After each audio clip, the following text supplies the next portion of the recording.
Hi, this is Mark News from Plant Talk Radio. Thanks for subscribing and listening to our podcast, Your Gardening Questions from Plant Talk Radio. If you have a gardening question you'd like our host Fred Howard to answer, send him an email. The email address is fred@planttalkradio.com. Now for today's question. Yeah, but many plants, though, getting near full growth, Yes. and time to maybe thin them out a little bit. Well, that's true, Mark. And back quickly to the Japanese tree lilac. With the rains yesterday evening, there are so many flower heads on my tree that it is literally weighted down this morning. Well, there are branches that are coming close to touching the ground. They're so heavy with water. Now, that and other plants that I've looked at, the length of stems on redbud, dogwoods, various plants that I kind of check, length of growth on a ground cover euonymus or English ivy. It's just about that time where they're not going to stop growing, but they're going to slow down. The extension will be less. There's less water to push the new growth, etc.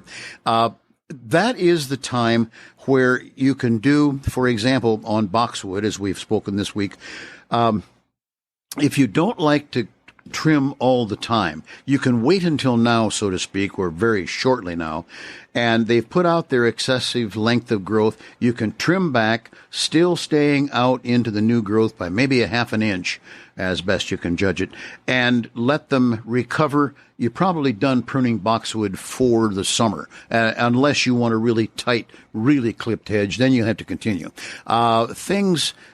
Forsythia and that type of thing, where it quite frequently can get way broader than you had planned. Now's a good time to cut back, thin out. And then the thinning out part, I have a lilac one in particular that is, carelessly planted, if you will.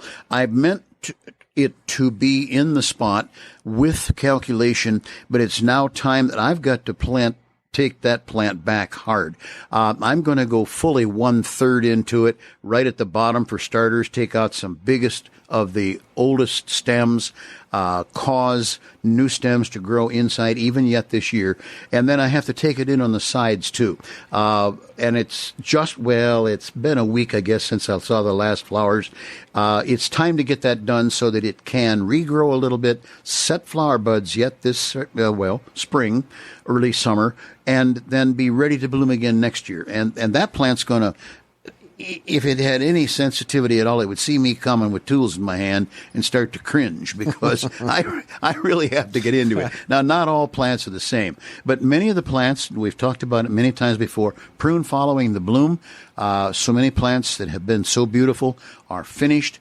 I went out yesterday and with my thumbnail at this point, popped off some of the heads of the dead and dying flowers on the rhododendron, several. The new side shoots are coming out right at the very base of that flower cluster. I am not a developer of new plants. I don't care what the seeds would bring.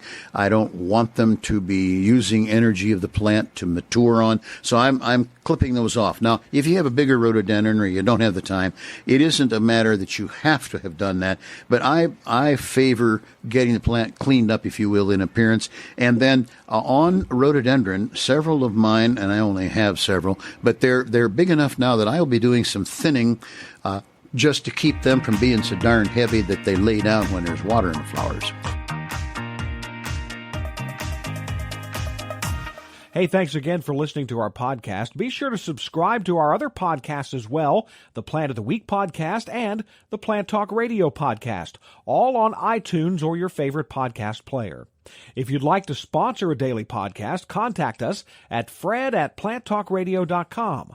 To find out more about Fred Howard and Plant Talk Radio, visit our website, planttalkradio.com. Hi, this is meteorologist Jennifer Naramore. You hear my daily forecast. Now you can check out our podcast about one of nature's most fascinating phenomenon, tornadoes. You'll hear from scientists, storm chasers, and storm survivors. Plus, stories never told before. They're so riveting you can see them in your mind. They can happen anywhere in the world, any day of the year. Don't miss the next episode of Tornado Talk. Circle270media.com.